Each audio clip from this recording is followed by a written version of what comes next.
Good morning, Bucknutters. It is Thursday, March 20th, 2025. I am Dan Rubin. This is the Bucknuts Morning 5 and Change. This podcast covers the national champions. Happy NCAA opening day. I'm here in Dayton in the first four. I really don't count that. So hopefully you have your brackets filled out. Still got a little bit of time left here. Can't pick the Buckeyes to win it all. That's a shame. Got some great stuff for you today. As you know, the guys are out practicing spring practice, and that means visitors, and that means offers. That means visits from guys who have been offered. That means visits from guys who have committed. So Bill Kurelic and Mark Porter are here. We will dive deep on that. But first, one of our new sponsors this week, and we have new sponsors next week too.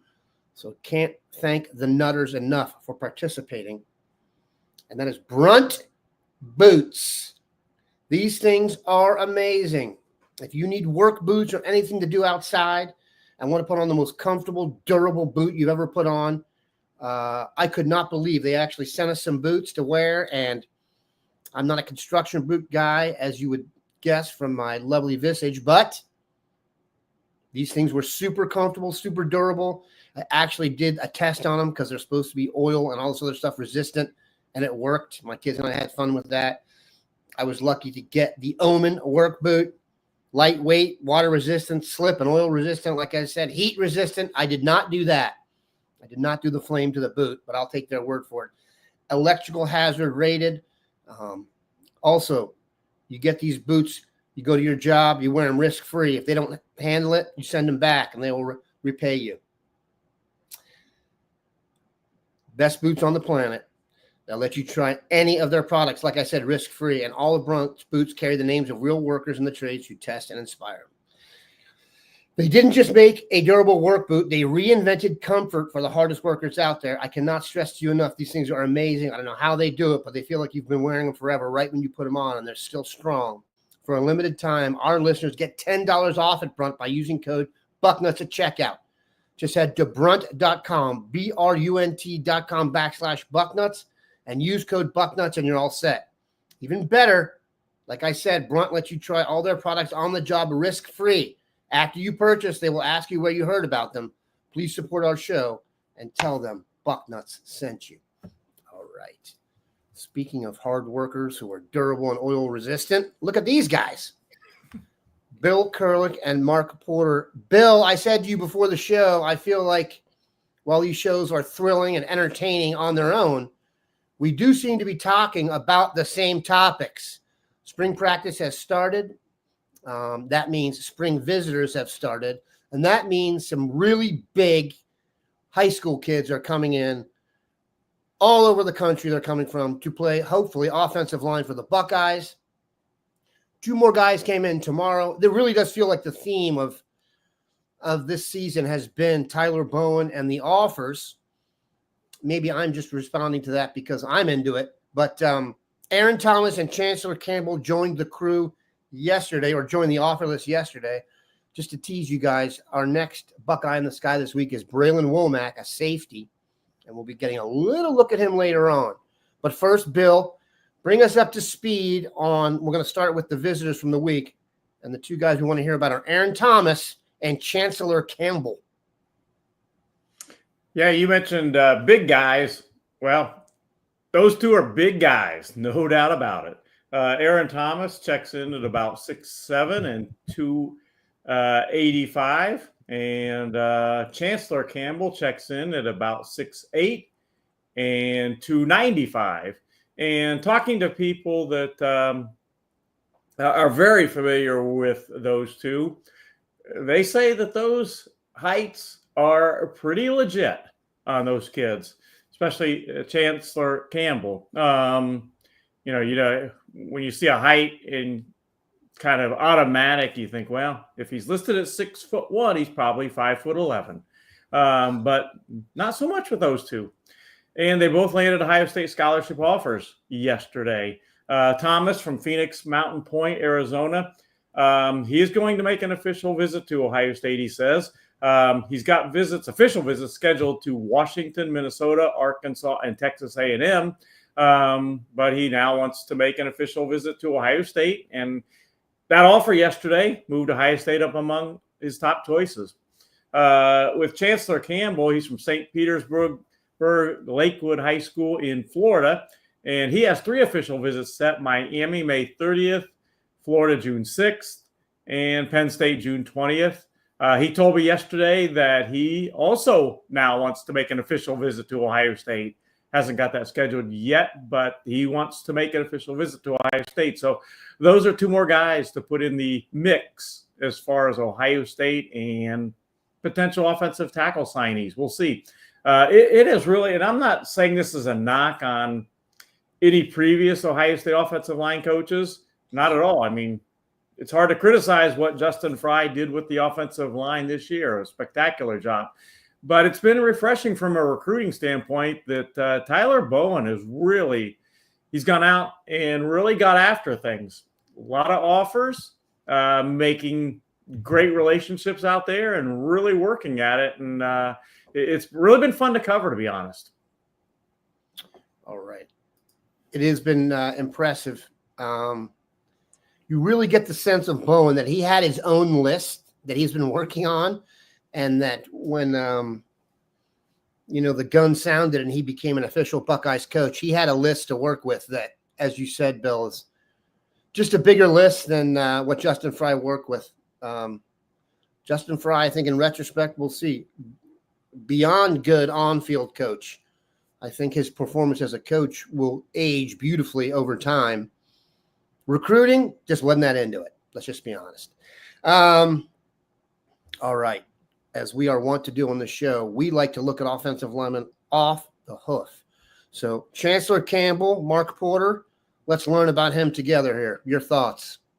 Bill intrigued us before the program, before we got on talking about how big this kid is. And wow, what an enormous human being here. And there's a clip of him in a couple plays where he has the highest hips. I mean, it's like, look how long his legs. I was going to say, that's the tallest offensive lineman I feel like I've ever seen. I mean, look where his legs end. It's like his upper torso has been shortened off there. So that tells me he might not be done growing. Like, this kid could get actually bigger. Let's call this a Mick Mariotti special. Give this kid to Mick for a couple of years and see where this kid comes out of it after the training and flexibility and speed. And you might have, like you're saying, these NFL left tackles with these wingspans on them. But wow, I mean, we'll check out Aaron Thomas here next when you give me a second. So, but just flashing these guys before I got on the air, they are so big. It's almost like you went out and said, who are the 2 biggest linemen, out there right now? And let's go try to get both of them. Chancellor Campbell does not have the girth yet, but that's DeJuan Jones size. Yes. Like, you hear me say "holy cow" when the video started? That was just on his height. Yep. DeJuan Jones, if you had seats behind the Ohio State bench and you go down the line, keep in mind, Ohio State has some of the biggest humans on the earth on their football team. And it looked like DeJuan Jones had gone to an 8th grade game and joined the team when he was on the sidelines, next to the other biggest dudes on the team. He looks that way on the Browns too, by the way. So let's go. Aaron Thomas up. Let's check him out. And I know people are probably thinking, well, we have Adam Guthrie in Ohio and Greer. These guys, to me, and I'll play this right now, look like those 2, but I think the Ohio guys have a little more polish as of yet. But again, here's another long, flat-bellied offensive lineman. When you get a closer look at him, he's going to look very similar to the last guy. But these guys with this lighter body tells me that they want tackles that can pass protect, that we're going to take a frame like this that can kick step, be an athlete with the long wingspan, and then we'll give them to our strength coach to put the finishing touches on these bodies. Not too often do you get ready-made offensive linemen at this size where they can just come in and not have some, development. I think I talked the other day about Adam Guthrie and Greer and which one's better. And, at this age, we said they're both bodies of work, both those young puppy dogs with the big paws. And, their best days are coming in college. So, yeah, hats off to Coach Bowen finding a couple monsters out there on the recruiting trail. I like to hear Florida and Texas, too. I don't obviously, you want them to be in the hot spots. Bill, a couple other guys were here I want to talk about. CJ Santa made the quick trip across town that you know very well. And then we had guys like Luke Waffle from Hun, Bo Bentley, Brock Boyd. Luke Waffle is interesting to me because he went to the Hun school. The Hun school was actually a rival of the high school I went to, the Petty school in high school. And I'll just say this. When I was in high school, there weren't a lot of Ohio State caliber guys on the field. And I thought to myself, and we beat Hun my senior year, both teams were undefeated and we won. So I went and looked it up. Hun has changed their approach to football since then. They played a ridiculous schedule. Their only loss all season was to St. Francis of Baltimore, Bill, which we all know basically used to be Gilman, and it didn't really, but that's what it really was. And then and they've got a ton of studs. And they finished the year with a game against the Petty school and won 56-6. So all good on the Hun front. And this guy,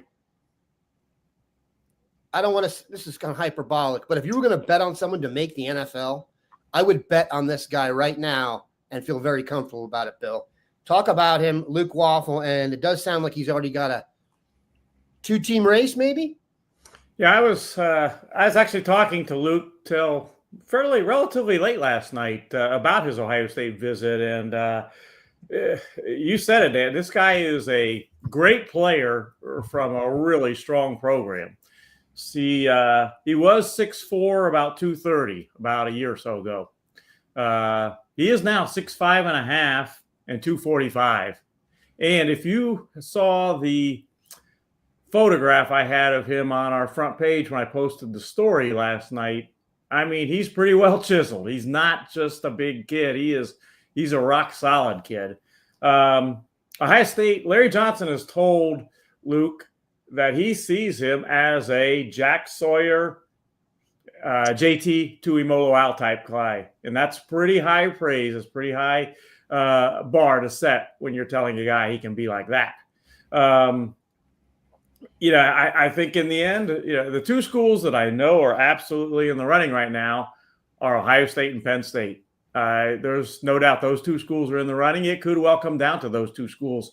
He does have an official visit set up to Ohio State. He will be making his official to Ohio State. That will be his next Ohio State visit, and it will be the weekend of May 30th to June 1st. So that's a big one. And he's somebody that Buckeye fans, if you follow recruiting, you got to know him.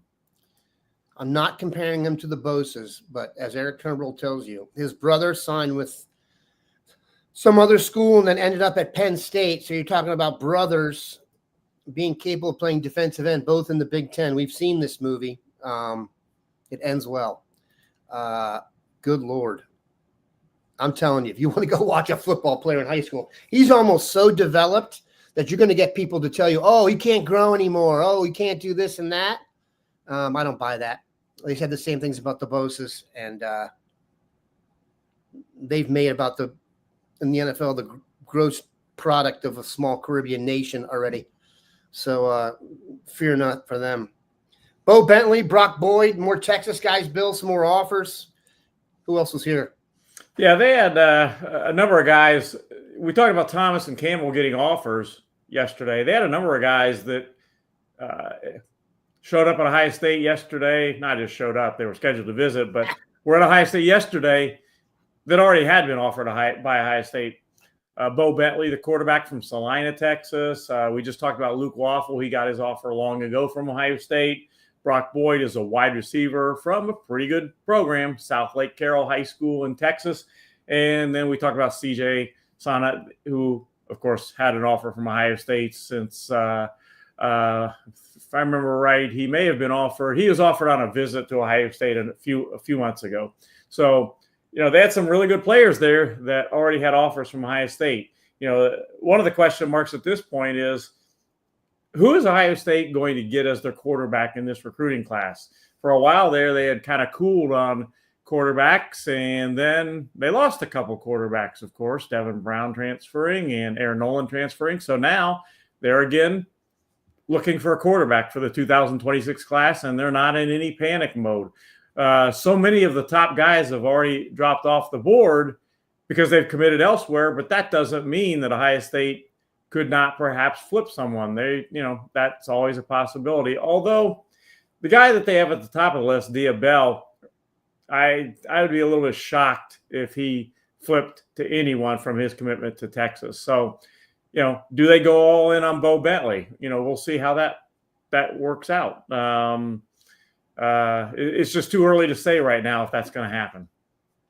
Dia Bell, of course, the son of longtime NBA player Raja Bell, who kind of was a rags to riches kid who made himself a defender in the league and clearly passed along some stuff to his son, who is a stud.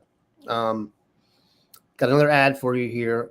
Very important to understand this. It's spring cleaning time. What are you going to get rid of this spring?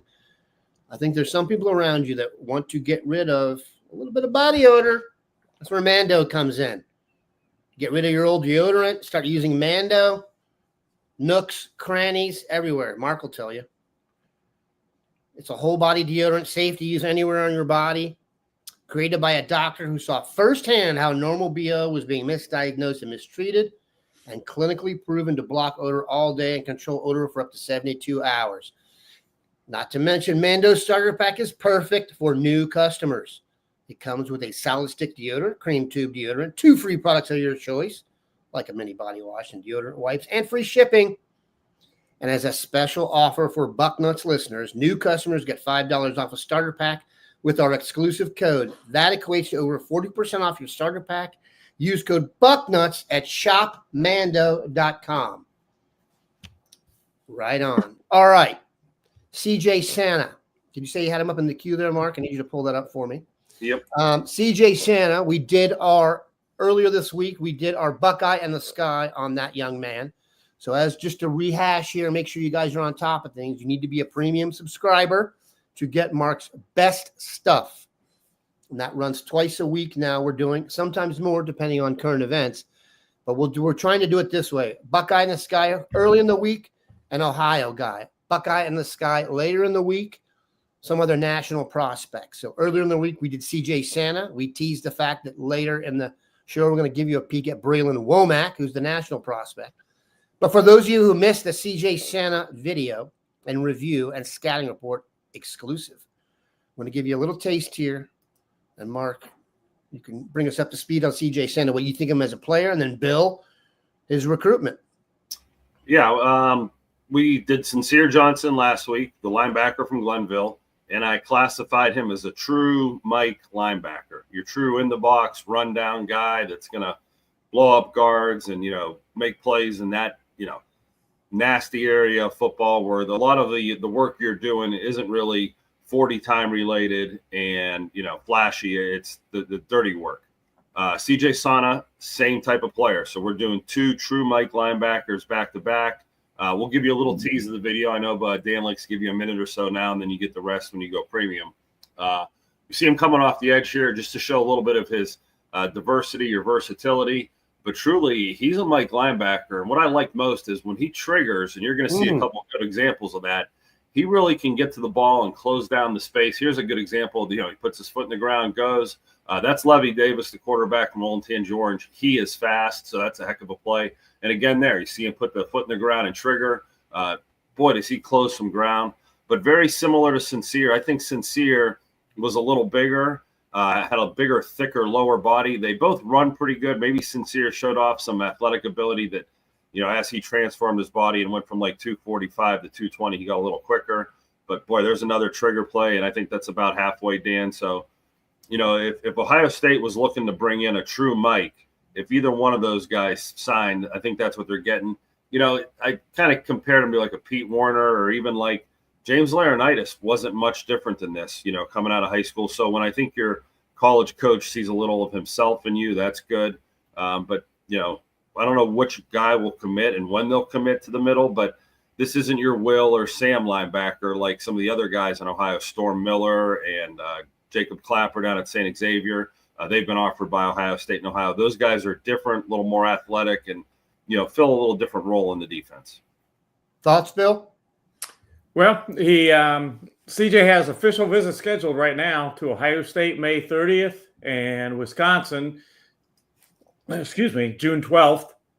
And, I think being a local kid and all, and, Ohio State and everything against Wisconsin in the recruiting trail, I think it'd be hard pressed to bet against the Buckeyes as CJ's final destination. Okay, so let's do this here. We're going to go rapid fire now.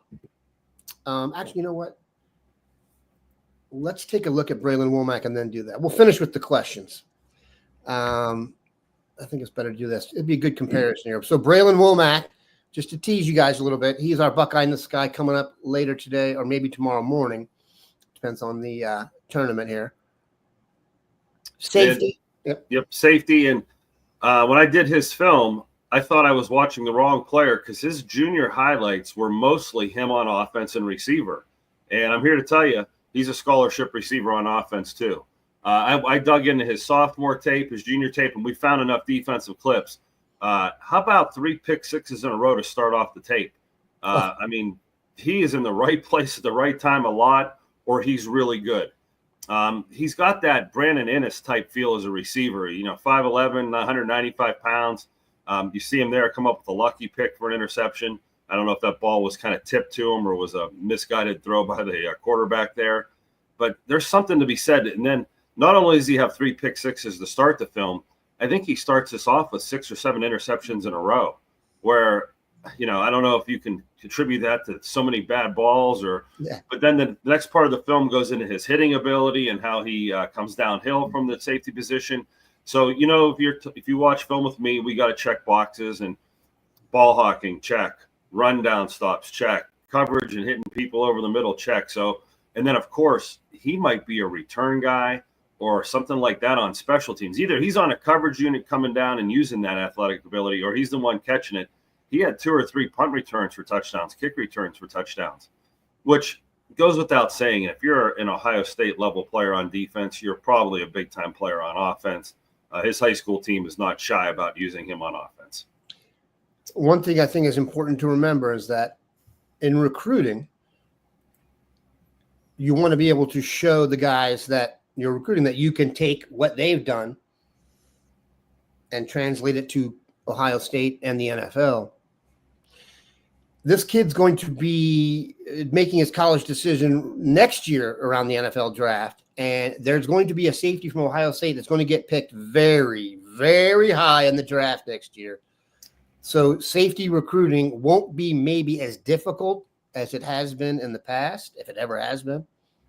So getting to see Caleb Downs in action and then all of the media, if you want to see someone get pubbed, wait till you see the publicity for this year when we start on Jeremiah Smith and Caleb Downs. Everybody in the media right now knows for a fact those guys are coming back and they're the best and they want to get ahead on their content.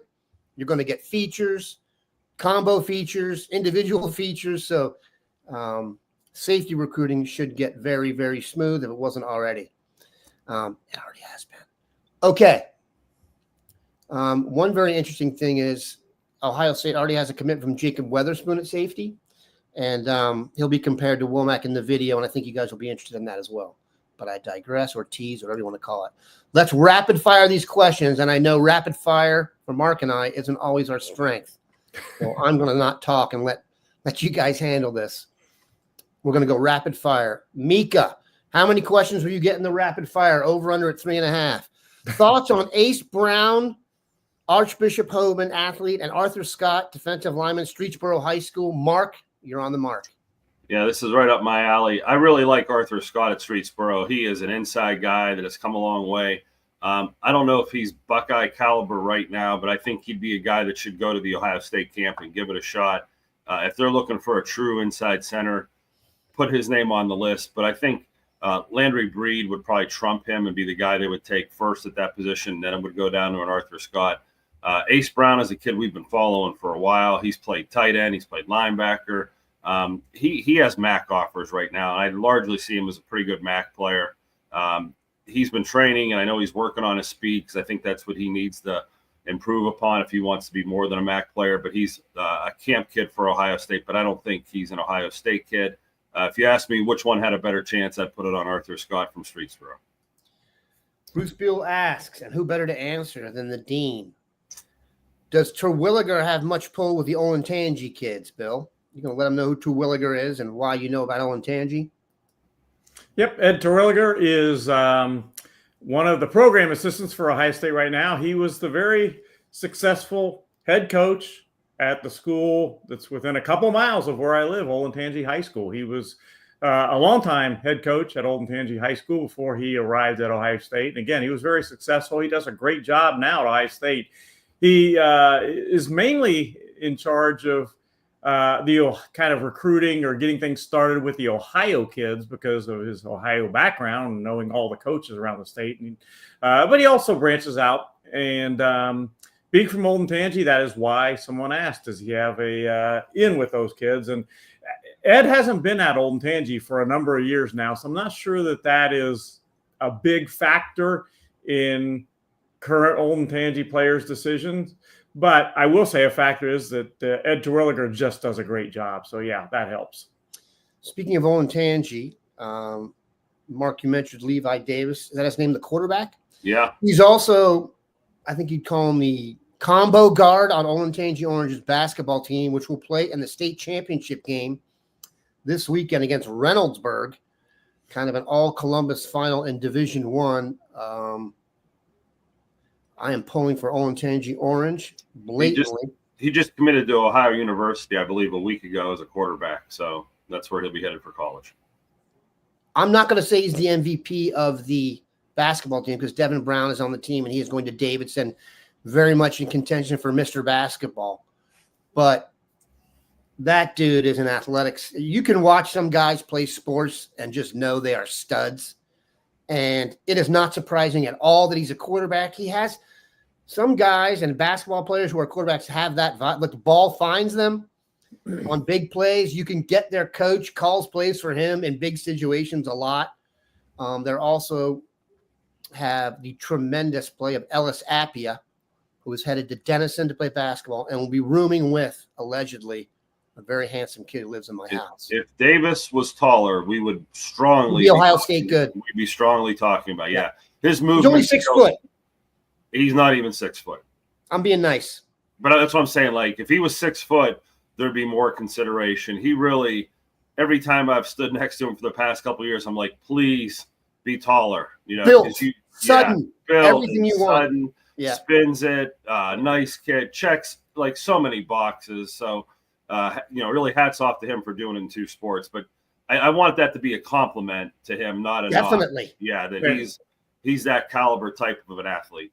And without him, Olentangy Orange would not be in the finals against Reynoldsburg because Davis probably had the best game of all their kids against Cleveland St. Ignatius. That was a rematch.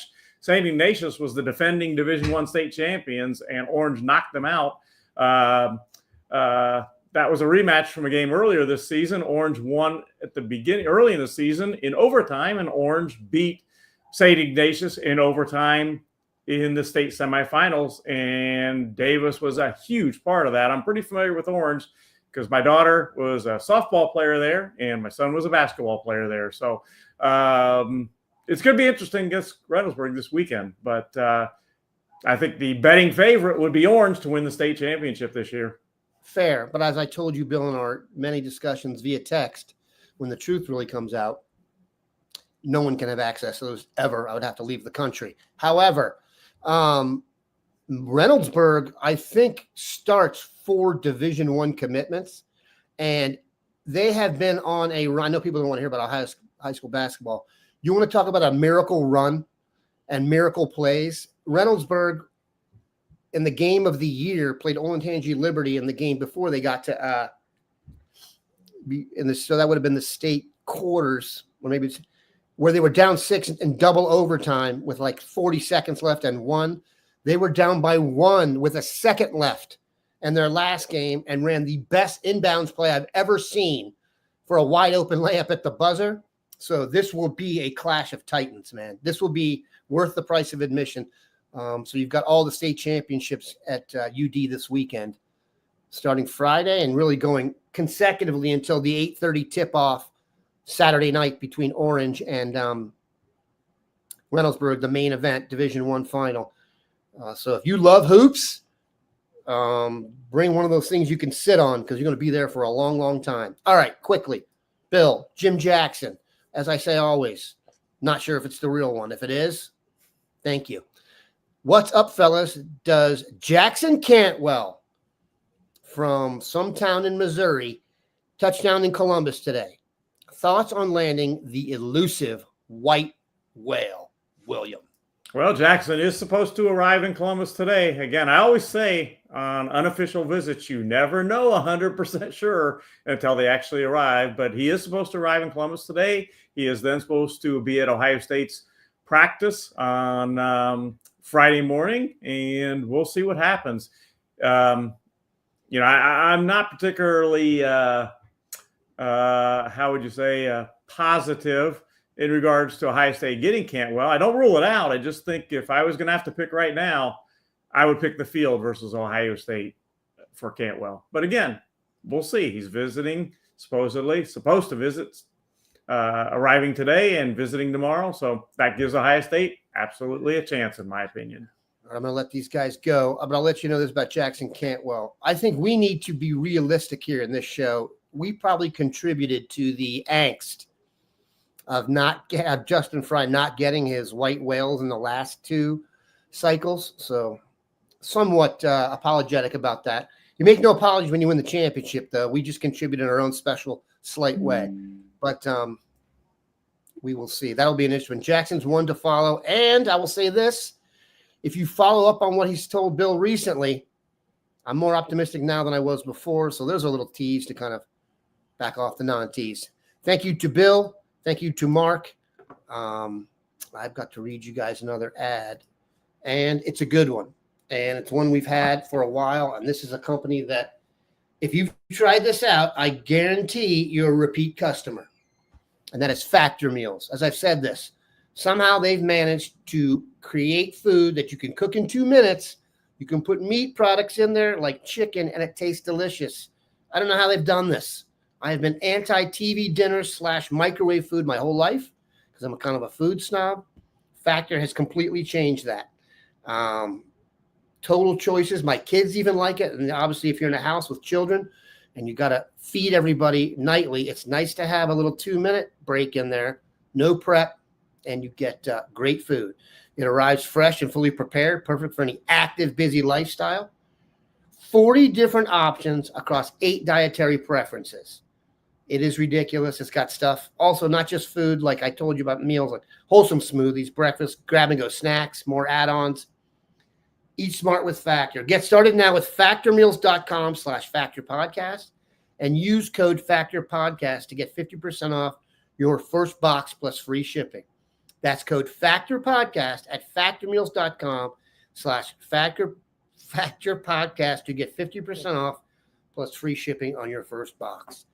Thanks for joining us, Bucknutters. Have a great Thursday watching the NCAA tournament. If you've called in sick, have a good one.